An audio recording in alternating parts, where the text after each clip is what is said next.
안녕하세요. 승리하는 삶 가족 여러분. 오늘은 2월 26일입니다. 자, 오늘로 저희들 우선 창세기 강의는 마무리가 되고요. 내일은 1월달 특강이 이제 업로드 되게 됩니다. 지금 말씀드렸다시피 업로드 시간이 너무 오래 걸려요. 그래서 지금 문제가 좀 있을 것 같습니다. 혹시 이 강의와 또 내일 업로드가 조금 늦어지더라도 좀 양해 부탁드리고요. 저희들이 좀 이렇게 더 점검해서 좀 더 이른 시간에 제 시간에 저희들 업로드가 될 수 있도록 노력하겠습니다. 자, 오늘은 말씀드렸던 대로 총 복습을 좀 하게 될 거예요. 맨 마지막 부분 할 거고, 우선 영원한 언약을 기억하라는 창세기 9장 8절로 17절 말씀, 저희 이제 마지막 말씀을 오늘 상고해 보도록 하겠습니다. 2달간 열심히 저희들 함께 말씀 연구에 참여해 주셔서 너무 감사드리고요. 오늘 하루도, 오늘 강의도 참 여러분들에게 도움이 되었으면 합니다. 자, 말씀을 읽어보도록 하겠습니다. 하나님이 노아와 그와 함께한 아들들에게 말씀하여 이르시되, 내가 내 언약을 너희와 너희 후손과 너희와 함께한 모든 생물 곧 너희와 함께한 새와 가축과 땅의 모든 생물에게 세우리니 방주에서 나온 모든 것 곧 땅의 모든 짐승에게니라. 자, 언약의 대상에 대해서 우선 얘기를 해주세요. 그리고 그 언약의 내용이 뭐냐면, 내가 너희와 언약을 세우리니 다시는 모든 생물을 홍수로 멸하지 아니할 것이라. 땅을 멸할 홍수가 다시 있지 아니하리라. 자, 여기서 우리가 봐야 될 것은, 이 언약의 내용은 뭐냐면, 모든 생물을 홍수로 멸하지 아니할 것이라. 땅을 멸할 홍수가 다시 있지 아니하리라. 자, 이 부분에서 이제 저희들 이 새로운 언약의 갱신에 대해서 나오는데, 이 부분에 대해서 이제 저희 발행해 주신 목사님께서 설명했던 부분이 어떤 거냐면,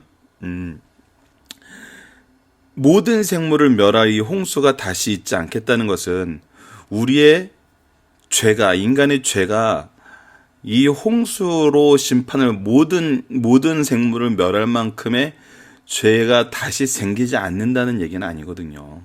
왜냐하면 우리 너무나 자주 반복해서 얘기했지만, 여전히 그래도 아무리 강조해도 부족함이 없는 게, 죄의 특징이 3절에서 선언된 것은 바로 22절이잖아요.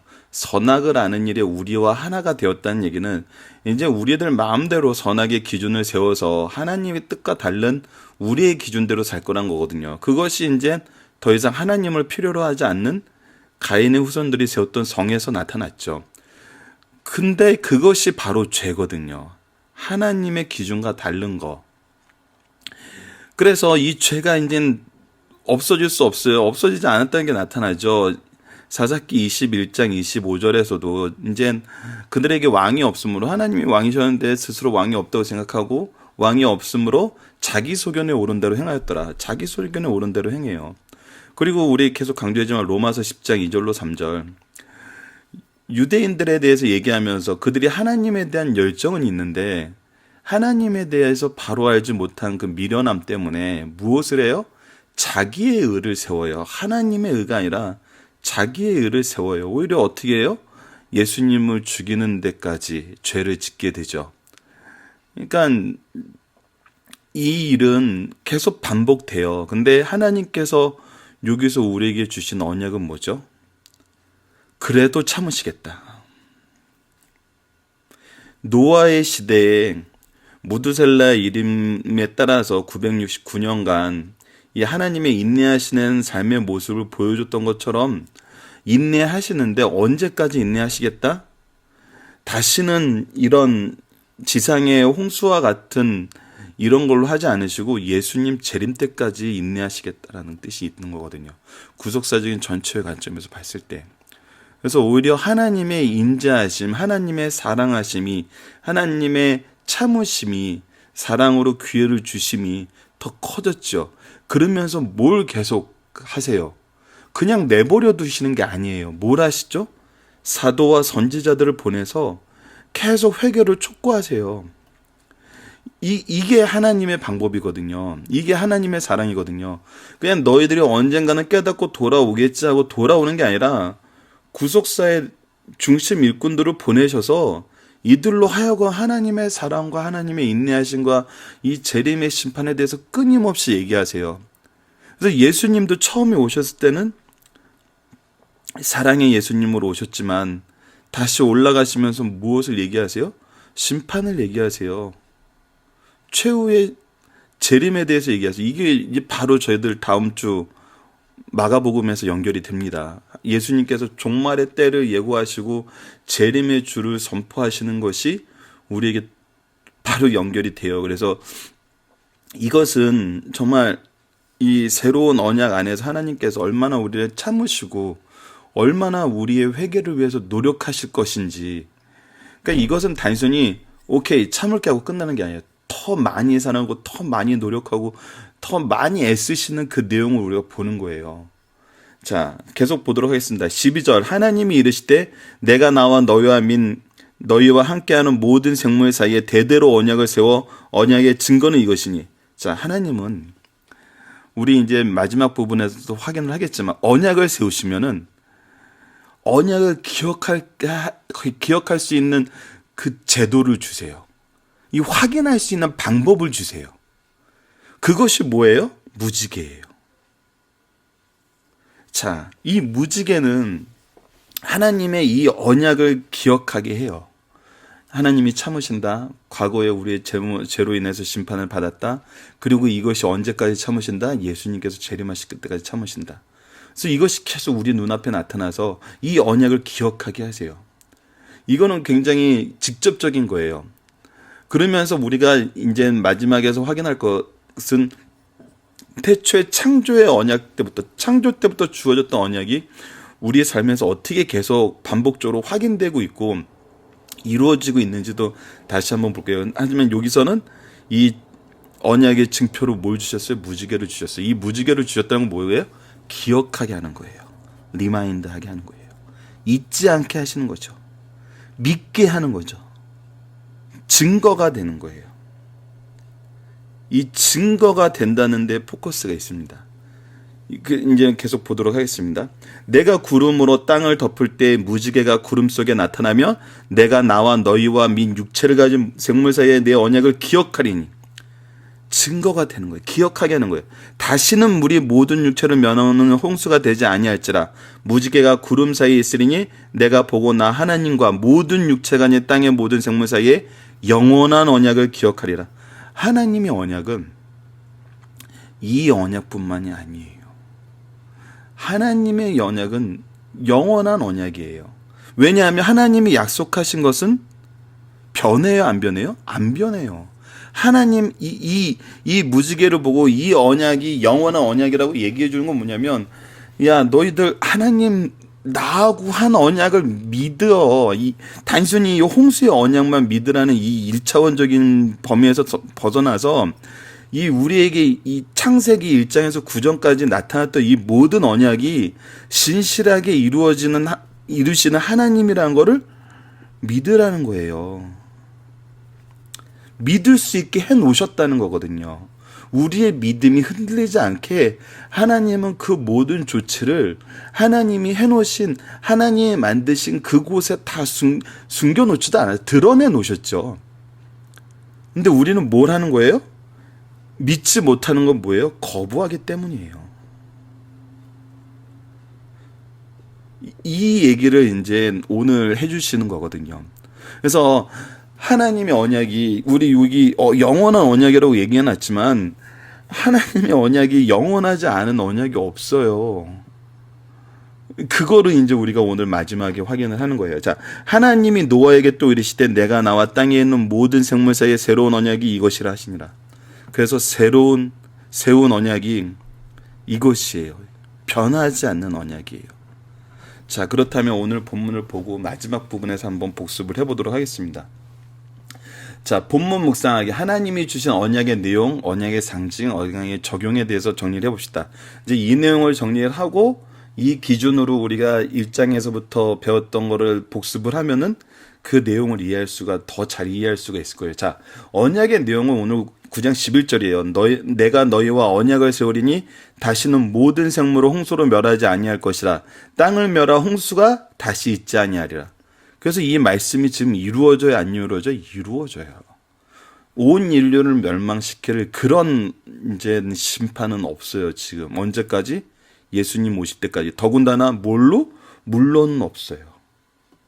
물로 다시 이 홍수는 다시는 있지 않아요. 자, 그 다음에 언약의 내용이 특히 이제 대상과 기간은 무엇이냐면 이 언약은 또 누구에게 한 게 아니라 사람에게만 한 게 아니라 모든 생물에게 하셨어요. 그리고 대대로 세우는 영원히 세우는 언약이에요.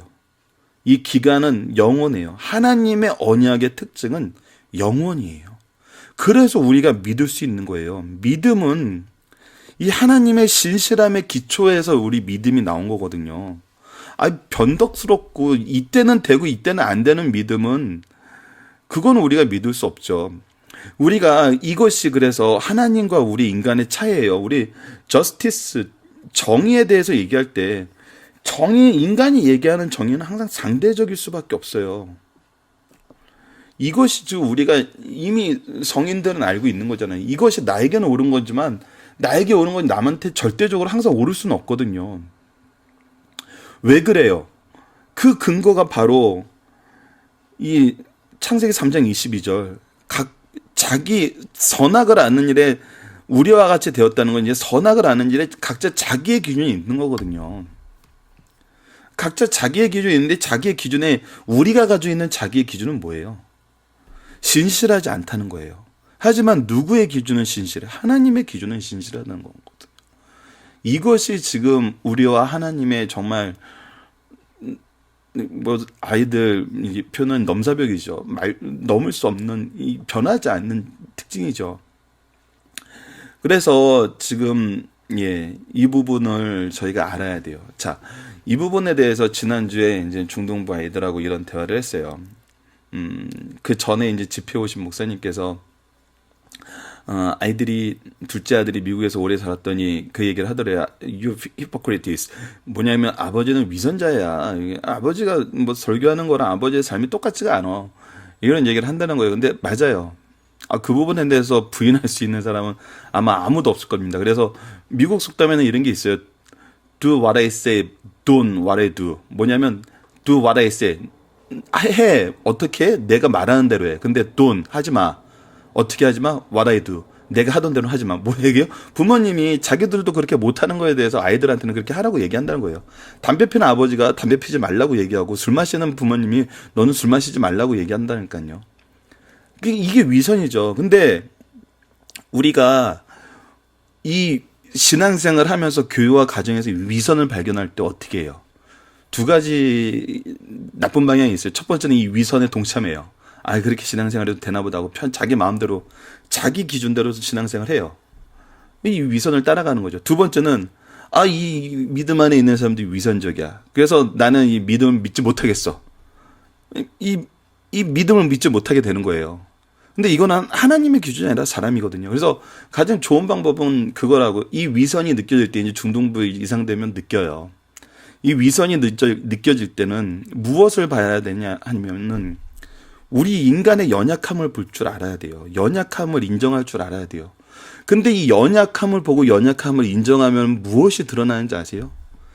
특히 신적 기관인 가정과 교회에서는 이 부모의, 이 영적 지도자들의 연약함에도 불구하고 이 두 개가 온전하게 이루어짐을 봐요. 가정과 교회와. 그때 누구를 발견하게 되는 거예요? 이때 하나님을 발견하게 되는 거예요. 우리가 이렇게 연약하고 이렇게 모자르고 이렇게 위선적임에도 불구하고 우리 가정이, 우리 교회가 온전하여 주면 누구의 힘이다? 하나님의 힘이다. 바로 여기서 하나님의 역사하신 거, 하나님의 약속을 보는 거거든요. 이 부분이 우리 이제 뒷부분에서 정리할 때 나타나는 이 신적 기관의 이 위대함, 하나님이 주신 이 신적 기관의 특징, 보호하심, 여기에서 나타나는 축복을 얘기하는 거거든요. 그래서 아이들한테 부탁을 했어요. 위선이 보일 때는 그들의 연약함을 보면서 부모들, 믿음의 스승들의 연약함을 보면서 그 연약함 속에서도 역사하시는 하나님을 발견해야 된다는 거거든요. 이것이 발견할 수 있는 곳이 바로 가정과 교회예요. 사회에서는 그렇지 않아요. 사회에서는 이게 보기엔 너무 힘들어요. 하지만 어디는 돼요? 가정과 교회는 돼요. 자, 그래서 이제 언약의 상징이 나타났습니다. 내가 내 무지개를 구름 속에 두었나니 이것이 나와 세상 사이의 언약의 증거니라. 하나님과 세상 사이의 언약의 증거예요. 근데 이 언약의 증거는 또 뭐가 있어요? 바로 이 가정과 교회가 언약의 증거가 된다는 거예요. 뒤에서 다시 확인하겠습니다. 그러면 이 언약의 적용은 어때요? 내가 나와 너희 및 육체를 가진 모든 생물 사이에 내 언약을 기억하리니 다시는 물이 모든 육체를 멸하는 홍수가 되지 않으니 무지개가 구름 사이에 있을 때 내가 보고 나 하나님과 모든 육체 가진 땅의 생물 사이에 영원한 언약을 기억하리라. 자, 하나님이 좀 더 실질적인 언약을 하나 더 보여주시는 거예요. 왜? 왜죠? 이미 알고 계시거든요. 이 심판의 기준이 뭐였어요? 우리 어제 말씀에서 복습했던 부분 중에 그거였죠. 하나님의 심판의 기준은 하나님이 중요하게 생각하는 그 기관에게 책임과 기준이 있어요. 바로 교회와 가정인 거죠. 자, 아담과 셋과 에노스가 비로소 영적 공동체를 이룸으로 이 가정을 보고 하나님을 찾게 됐어요. 사람들이. 즉 교회가 형성이 됐어요. 이 교회의 상징은 이미 에덴 동산에서 하나님께서 제7일을 구분하시고 아담을 에덴 동산으로 이끄셔서 장소를 구분하셔서 교회의 모형을 이미 보여주셨었어요. 근데 이 교회가 이제 무너지는 거죠. 그리고 아담이 자기 죄를 하나님이 지적할 때 어떻게 했어요? 하나님이 주신 축복을 저주의 대상, 저주의 이유로 밝혔어요. 뭐였어요? 자기 아내였어요. 이거는 뭐예요? 결국 가정을 부인하는 거였어요. 하나님이 주신 신적 기관인 가정이 무너졌어요. 하나님과 대화하고 하나님과 교제의 공간이었던 에덴이 범죄의 장소가 되었고 이 범죄의 장소에서 그 범죄의 결과로 이 가정이 무너졌어요. 그래서 하나님은 어때 심판하세요? 가정과 교회가 무너질 때 하나님은 심판하세요. 그래서 우리 이 인류의 타락에 대해서 얘기를 할 때 저번에 어제도 강하게 얘기했지만 뭐 이상한 얘기가 많은데 바로 이 가정이 무너지는 모습이 하나님이 볼 때는 이 말세의 가장 큰 증거예요.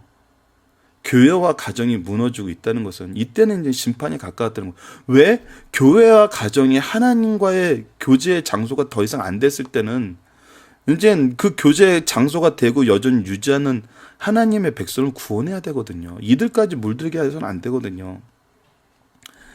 그래서 방주를 만드시고 그 방주에 들어가게 하신 거죠. 현대 교회를 세우시고 현대 교회에서 예수 그리스도의 이름으로 들어가는 이 교회를 세우시는 거예요. 그래서 이 말세의 증거를 우리 다음 주 마가복음을 보면은 마가복음에도 말세의 증거는 가정과 교회로 나눠서 볼 수 있어요. 그래서 말세 하나님의 심판의 증거는 바로 이거거든요. 그래서 소돔과 고모라를 심판할 때도 의인 몇 명이 있냐는 거였잖아요.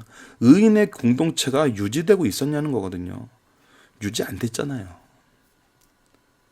그러면은 하나님의 심판이 가까웠다는 거예요.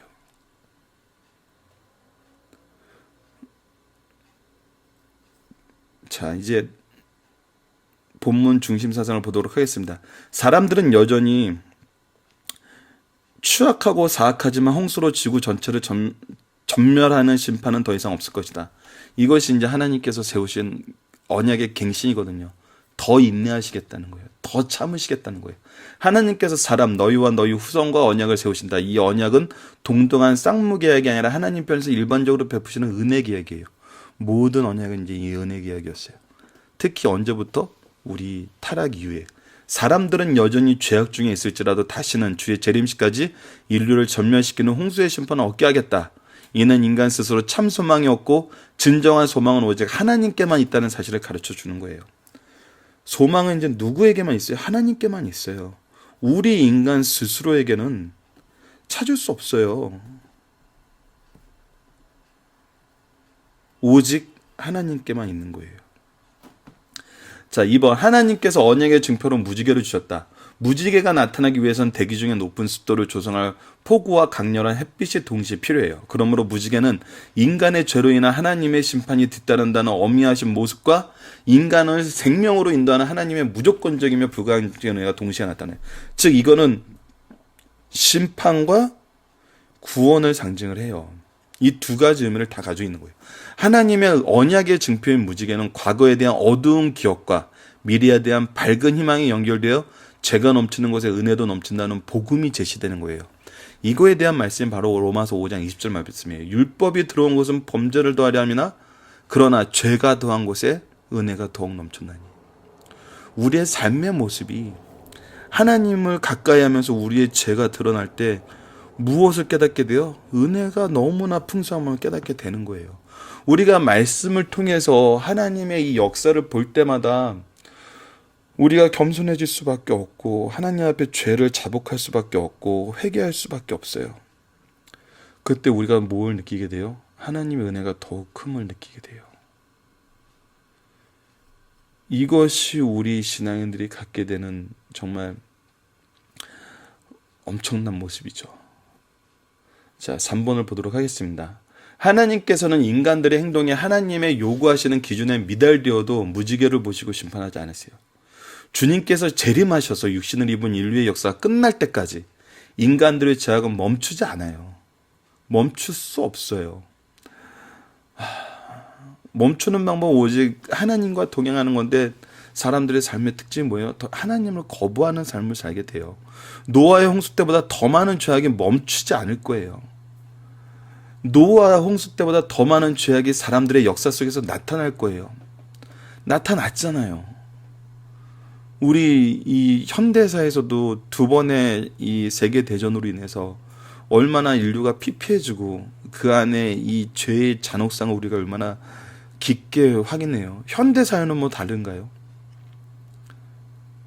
총칼로 하는 전쟁보다 더 큰 경제적인 전쟁, 이 이기적인 전쟁, 영적인 전쟁, 이 말세의 모습이 다 드러나거든요. 그러나 하나님께서 약속하신 무지개를 보고 다시 인류를 전멸하는 역사를 주님께서 재림하셔 심판할 때까지는 유보하신다는 거거든요.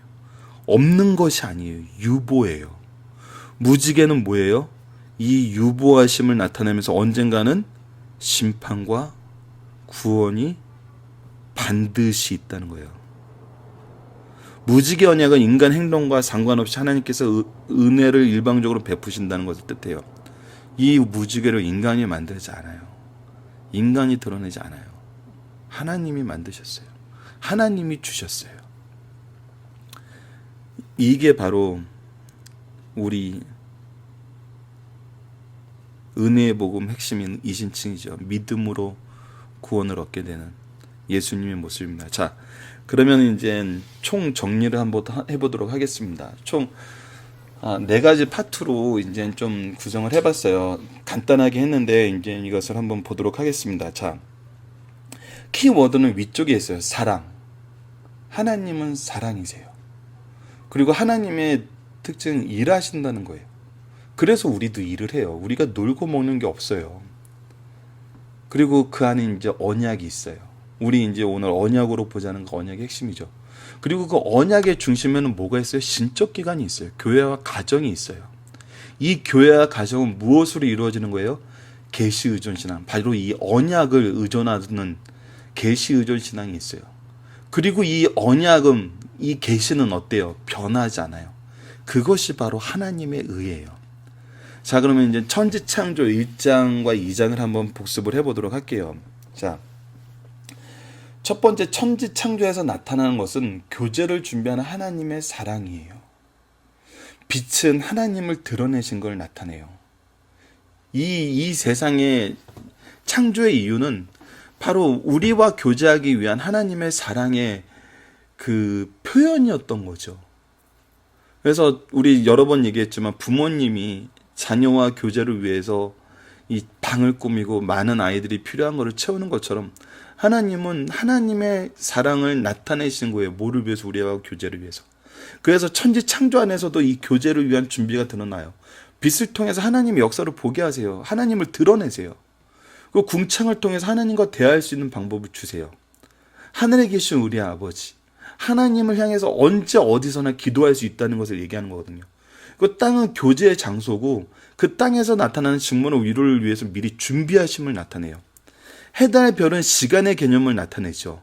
그래서 하나님이 우리와하고 교제하시는 그 개념의 통일성을 우리에게 줘요.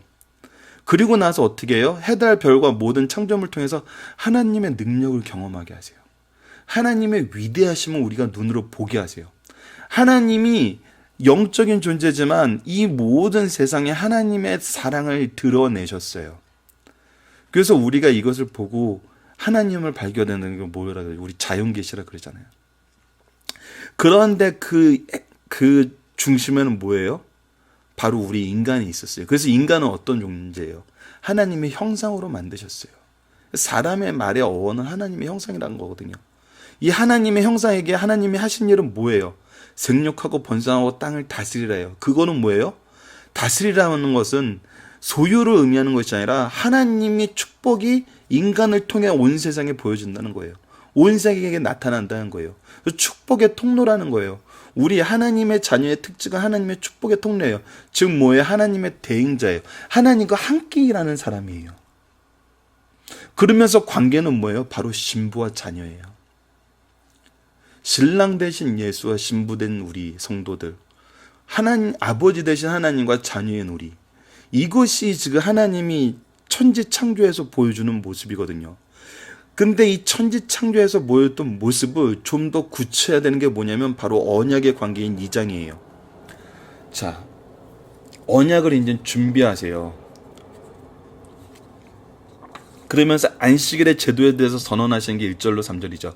그러면서 우리 이 전제되는 이 언어적인 표현에서 어떤 표현이 있었죠? 1장에서는 하나님이라고 나타났어요. 하나님은 뭐냐면 능력이 하나님을 뜻해요. 그래서 말씀으로 창조하시는 하나님의 능력을 얘기한다면 2장에서는 여호와 하나님이라는 단어가 전반에 걸쳐서 나타나요. 그 이후에도 이제 여호와 하나님이라는 표현이 더 많이 나오죠. 그 여호와 하나님이라는 건 뭐예요? 언약 백성의 하나님, 즉 우리와 약속을 맺으신 하나님이에요. 그래서 중심엔 약속이 있어요. 그 처음의 시작을 뭘로 시작하냐면 바로 안식일에 대해서 선언을 하는데, 안식일이 어떤 날이에요?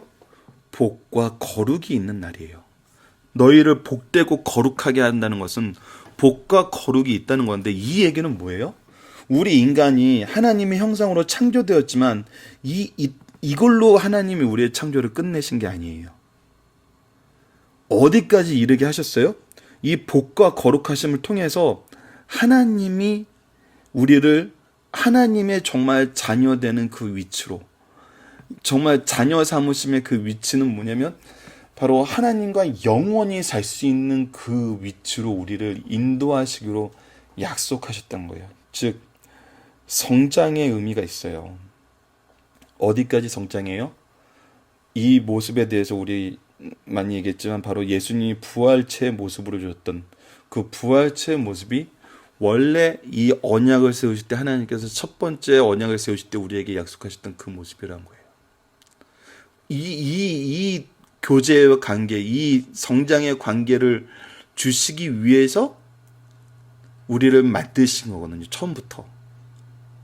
그렇다면은 이러한 교제가 이루어지고 이러한 성장이 이루어지는 방식은 어떻게 선택했어요? 하나님이 우리 계속 얘기했지만 아이들이 어렸을 때 아무것도 모를 때 누가 아이들과의 교제의 형태를 정해요? 부모님이잖아요. 그것이 바로 안식일이었고 장소는 에덴이었어요. 그래서 일주일에 7일 중에 하루인 안식일, 장소인 에덴을 통해서 우리는 하나님의 복과 거룩하심을 공급받고, 그리고 나서 뭐래요? 6일 동안은 이 하나님의 대행자로서의, 하나님의 축복의 통로자로서의, 하나님의 대행자로서의, 신부의 자녀로서의 삶을 어디서 살아요? 이 지상세계에서 살아요. 에덴 동산에서 그걸 펼치는 거예요. 온 세계에서 이걸 펼치는 거예요. 이것이 이제 언약을 준비하신 하나님의 교제의 방법을 우리에게 가르쳐 주고 있거든요. 이 철저하게 이 장은 이 언약, 이 교제에 대해서 가르쳐 줘요. 그래서 이 언약을 그리고 나서 교제의 방법을 얘기한 다음에 4절에서 6절은 뭐예요? 교제의 대상이 인간의 위치에 대해서 설명을 해요. 자, 교제의 방법은 안식일과 에덴이다. 즉, 교회예요. 근데 이 교제를 하는 너희들은 어떤 존재니? 너희들은 어떤 존재야? 바로 창조의 중심이야. 이 세상이 다 완성되었지만 너희들을 기다리고 있어. 너희들이 태어나는 걸 기다리고 있어. 왜? 이 창조의 완성 중심은 바로 너희들이기 때문이야. 그래서 해달 별 이게 우리가 보기엔 커요. 하지만 이거는 장식일 뿐이야. 너와 나와 관계를 위해서 하나님이 배치해 놓으신 준비물일 뿐인 거야. 이 온 세계 너무나 위대해요. 너희들을 일하게 하고 나의 영광을 너희들에게 보여주기 위해서 만들어 놓은 거야. 아버지를 설명해 주기 위한 거야. 중요한 건 뭐야? 너야. 이거를 누구도 알아요? 온 전 우주가 안다는 거거든요. 그래서 교제에 대한 세상의 인간의 위치를 얘기해줘요. 그리고 7절에서 15절은 뭐예요? 교제의 장소는 에덴, 교회에 대해서 얘기해주는데 이곳에 풍성하신 거 하나님의 준비를 얘기해줘요. 즉 노아의 방주하고도 연결되지만 이 교제의 장소인 에덴은 누가 만드셨어요? 하나님이 만드셨어요. 노아의 방주 누가 만드셨어요? 하나님이 만드셨어요. 모든 방법에 따라서 노아를 일하게 하신 거죠. 모든 건 하나님이 만드셨어요. 우리 교회 누가 만드셨어요? 주님이 만드셨어요. 하나님이 만드신 거예요. 이제 핵심이 되는 언약의 내용은 뭐예요? 선악과예요. 이거는 선언이에요. 온 우주가 알 수 있고 온 인류가 알 수 있게 선언을 한 거예요. 그리고 하나님이 표로 주신 거예요. 표로 주셨다는 거는 하나님이 이 언약의 내용에 있어서 우리하고 동일한 위치에서 언약을 맺으신다는 거예요. 우리를 이미 피조물이 아니라 언약의 관계의 상대방으로 인정을 하는 거거든요. 이 의미를 정말 요즘에 우리 사회에서 나오는 각각 을의 이런 계약으로 이건 이런 의미가 아닌 걸 알잖아요. 정말 이 협약의 이 놀라움, 우리는 아무것도 없는데 그리고 나서 우리가 이것을 어떻게 해요? 우리가 언약의 관계라는 것만 인정하면, 즉 믿으면은 이 모든 것이 이루어지는 거예요. 우리의 의무가 없어요. 인정하기만 하면 돼요. 그리고 나서 뭐예요? 이 가정에 대해서 설명을 해줘요. 근데 이 가정이 이제 도대체 뭐냐는 거예요. 자, 하와를 아담의 갈비뼈에서 취했어요. 그리고 돕는 배필로 삼았어요. 어떤 관계죠? 인간을 하나님의 형상으로 만드셨어요. 하나님이 다스리는 이 일을 대행하게 하세요. 하나님이 도움이 필요한 분은 아니세요. 하지만 어떻게 하세요? 돕게 하세요. 즉 가정이라는 것은 하나님과 우리와의 관계를 경험하게 하시는 그 경험의 장소인 거예요. 이 모든 사랑과 이 모든 언약의 내용이 바로 이 가정에서 이루어져요. 그리고 이 가정이 존재하는 그 장소가 어디예요? 에덴이에요. 에덴이 어디예요? 바로 교회예요. 그래서 교회와 가정은 하나님이 바로 이 천지창조에서 나타난 사랑과 이 언약을 증명하는 증명의 장소가 되는 거예요. 이게 하나님의 이 신실하심이거든요. 그냥 만든 게 아니에요. 이 세상 학문이 얘기하는 거랑 다른 부분을 우리가 이해를 해야 돼요. 교회와 가정을 보는 이 관점에 대해서 이 말씀 안에서 그 내용을 찾지 않고 세상적인 방법으로 해석을 하니까 이 교제와 가정은 그냥 어쩌다 생긴 거예요. 그게 아니라니까요. 하나님이 만드신 거라니까요. 무엇을 위해서? 이 모든 것을 증명하시기 위해서. 증명은 오히려 이건 너무 좀 의미를 축소한 거고 이것을 누리게 하시기 위해서, 이것을 온전하게 경험하게 하시기 위해서, 그래서 뭐하게 하시기 위해서? 하나님을 믿게 하기 위해서, 이 내용을 믿게 하기 위해서. 자, 이 내용이 이제 어떻게 옮겨가나 한번 봅시다. 근데 새 언약을 맺어요. 새 언약을 맺게 된 이유가 뭐예요? 엄밀히 말하면 여기서는 이 선악과를 먹지 말라는 이 내용을 지켜야 됐어요. 이거 엄밀히 보면 행위 언약이죠. 자, 행위 언약 안에서도 여전히 약속하신 복이 있어요. 근데 이 행위 언약에 대해서 우리가 실패를 하게 되죠. 이제 유혹과 타락에 빠지게 돼요. 근데 중요한 거는 유혹을 이기지 못한 거에 대해서 우리에게 말씀하고 있다는 거예요. 자, 유혹을 왜 이기지 못했죠? 하나님의 말보다 누구의 말을 더 의지했어요? 사탄의 말을 더 의지했어요.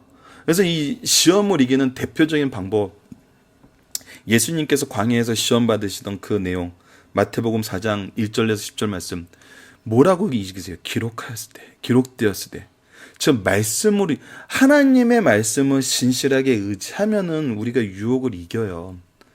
그때 말씀을 의지하지 못했잖아요.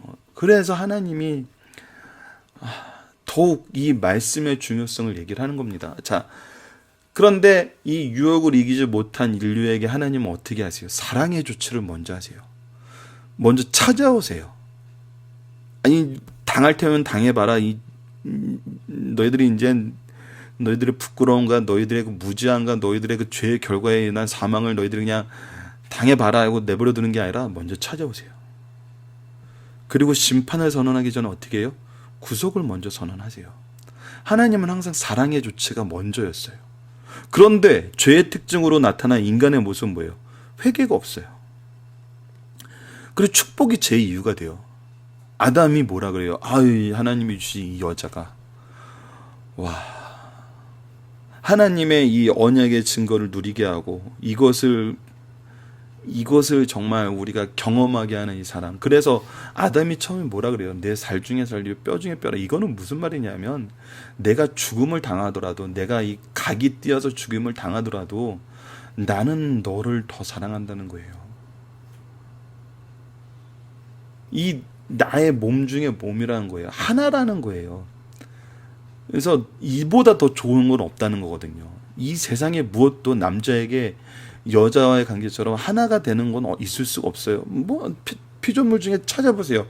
뭐가 나와 하나가 됐다고 얘기할 만큼 좋은 게 있나. 하지만 어떻게 돼요? 축복이 제 이유가 돼버려요. 이 여자 안 줬으면 저 타락하지 않았어요 라는. 그래서 하나님이 주신 가정을 부인하게 돼요.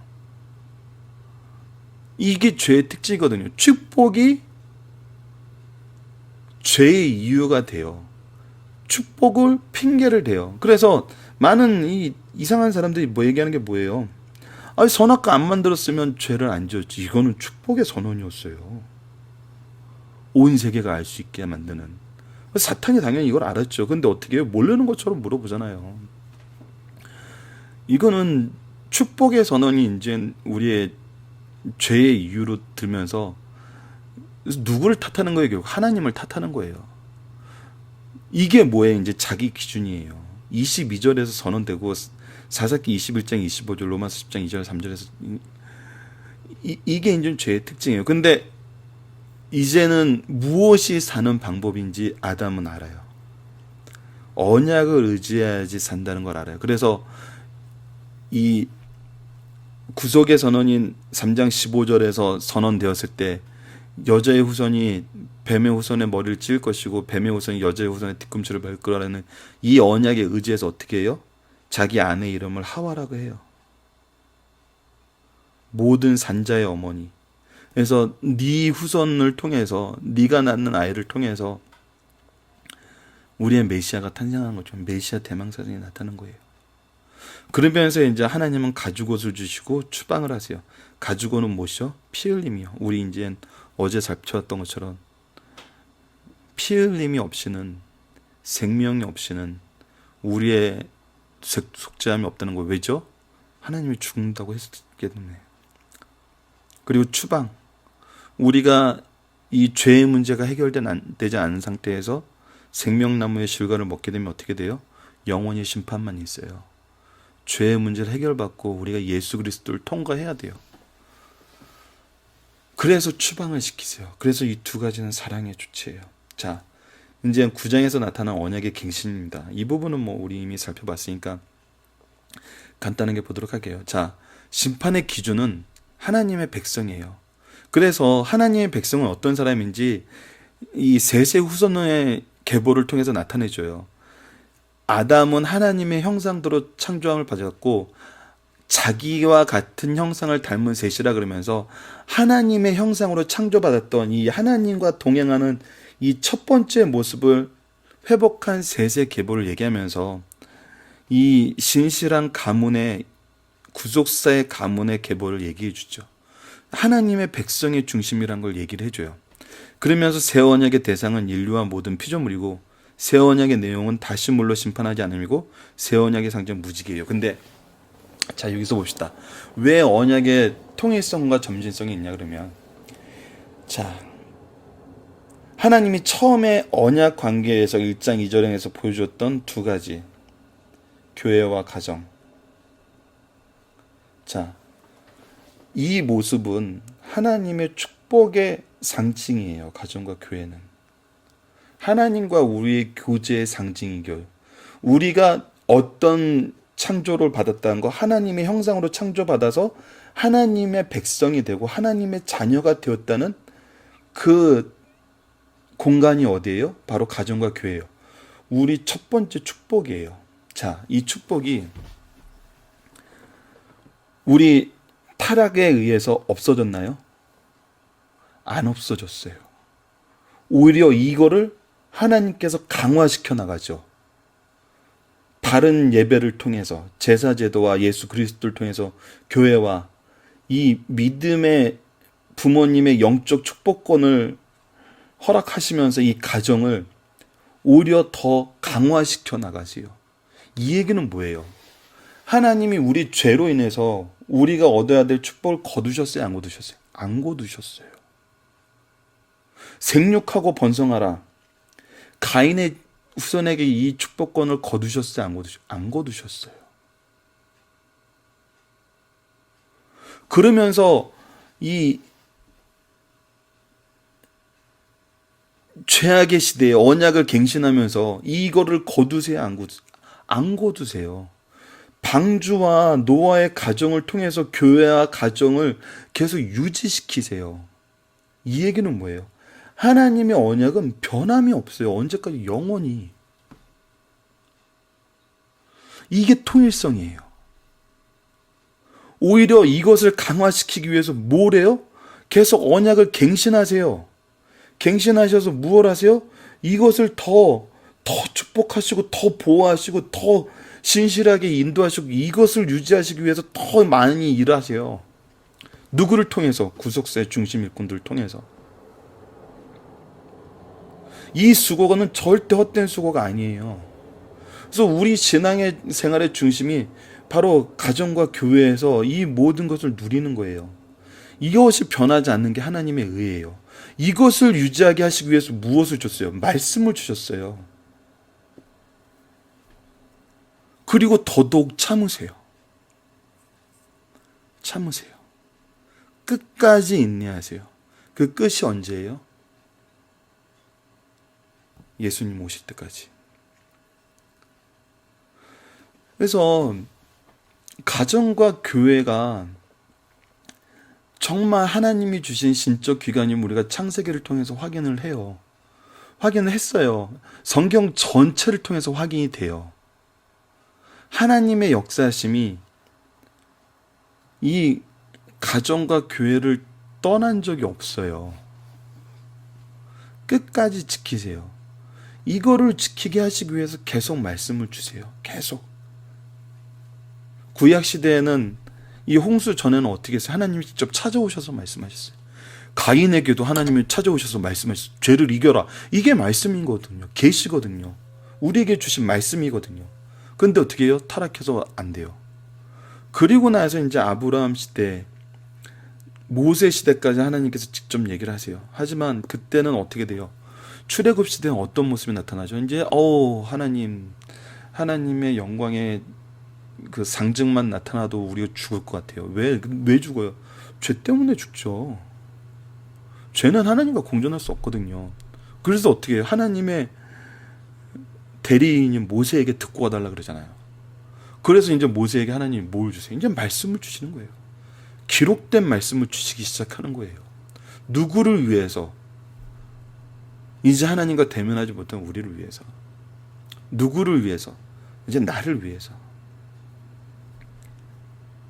그래서 이제 이 계시 의존 신앙이 뭘로 나와요? 성경 중심의 신앙으로 가는 거예요. 그래서 이 성경의 논에 대해서도 우리가 나중에 이제 얘기를 하겠지만, 성경은 제발 그 말도 안 되는 그 이론, 콘스탄티노 황제가 이때 종교 지도자들이 콘스탄티노에 의한 이 로마 사회의 그 종교적인 통합으로 인한 정치적인 그 이유로 정경을 골라서 채택한, 말도 안 되는 얘기예요.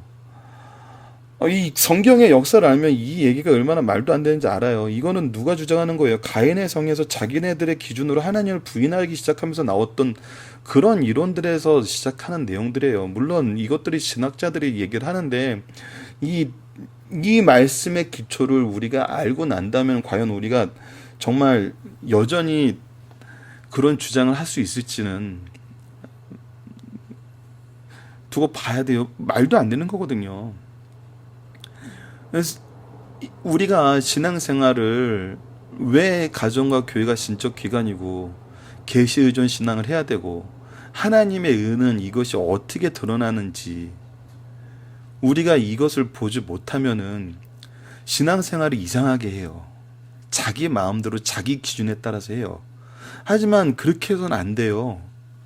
그렇게 하지 말라고 우리에게 좀 말씀을 주고 우리를 이렇게 인도하시고 성령을 통해서 우리로 하여금 이걸 깨닫게 하시는 거거든요.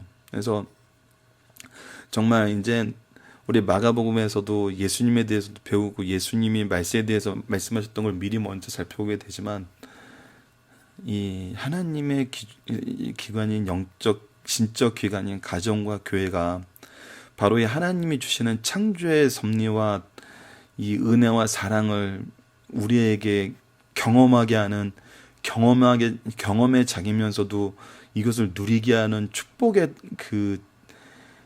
이 장소라는 것을 우리가 이거를 이해하지 못하고, 이것을 유지하는 방법이 바로 말씀에 의한, 하나님의 말씀에 순종해서 하나님의 일을 하는 이 구속사적인 관점으로 바라보지 못하면은 이 말씀은 우리 마음대로 자의적으로 해석하게 되고 잘못된 결과로 나타나게 되고, 결국 우리 마가복음에서 얘기하는 거짓 선지자에 의해서 교회가 망한다는 표현은 잘못됐죠. 교회가 잘못된 교회가 설립되는, 이 하나님의 교회가 아닌 인간의 기관으로 변질되는, 아니면 처음부터 그거를 목표로 했던 그 잘못됐던 길로 가는 거를 우리가 발견하게 돼요. 발견하면 어떻게 돼요? 고쳐야 되거든요. 무엇을 통해서? 말씀을 통해서, 예배를 통해서, 가정과 교회가 하나님의 원래 말씀하셨던 그걸로 회복되게. 그래서 하나님의 일은 국가가 하는 게 아니에요. 하나님의 일은 어떤 영웅이 하는 게 아니에요. 하나님의 일은 정치가가 하는 게 아니에요. 하나님의 일은 하나님의 구속사에 하나님이 세우신 구속사의 일꾼을 통해서 하는 거예요. 이 일꾼이 성장하고 이 일꾼이 이 일을 경험하고 실천하는 곳이에요. 가정과 교회예요. 사도 바울이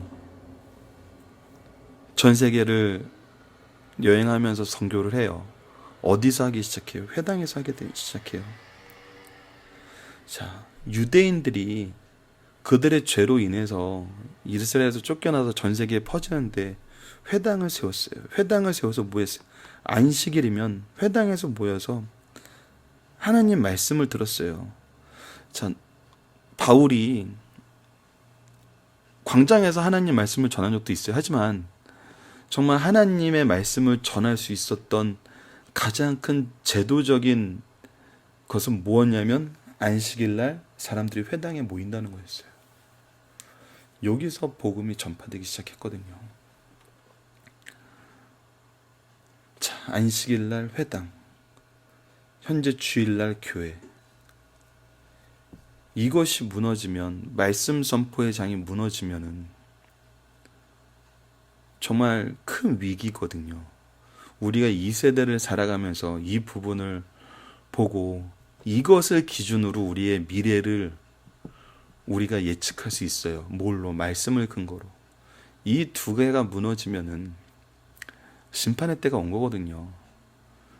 하나님이 단순히 그걸로만 보는 것이 아니라 이 두 군데는 또 뭐예요? 심판의 때 뭐예요? 구원선이에요. 구원의 통로예요. 그래서 이 두 개가 또 바로 유지돼야 돼요. 이것이 우리가 이 말세를 사는, 예수님이 오셔서 초림하셔서 올라간 다음에 무드셀라와 라멕과 노아가 이 심판을 예고하면서 외쳤던 그 삶이 즉 우리가 이제 사는 이 시대의 삶이잖아요. 우리가 교회를 하나님 말씀대로 세우지 않고 우리의 가정을 하나님의 일을 위해서 양육하지 않으면은, 가인의 삶을 가인의 성에서 사는 아이들로 양육하면은 우리의 자녀들에게 희망이 없어요.